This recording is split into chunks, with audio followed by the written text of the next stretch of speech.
ยูนักเลงตอนมันนี่สิพามาซอยข้าวเปียกปูฮันแซบบ้านทาเดือนี่อันนี้ข้าวเปียกปูถ้วยละ59,000ส่วนอันนี้ของแอดสั่งเป็นข้าวเปียกทะเลถ้วยละ89,000กินมีหอมโคตรเป็นตะซวยเลย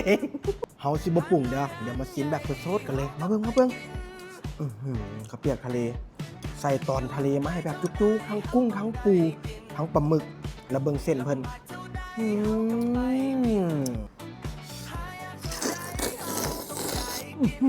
สวยโอ้ฮ้อนมือนี่มันลูกชิ้น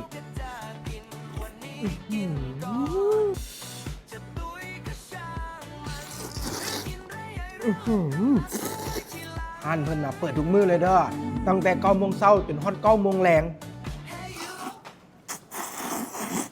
ห้านตั้งอยู่บ้านท่าเดือสังเกตง่ายๆอยู่ตัวหน้าครับอนุสิตสาขาท่าเดือเลยมาช่วยข้าวเปียกปูแซ่บๆน้ำกันเด้อนี่มันมียอจืดน้ำเด้อทุกคนเบิ่งทอดใหม่ๆฮ้อนๆคุยกับน้ำเจียวนี่แล้วก็ซอยรสแบบนี้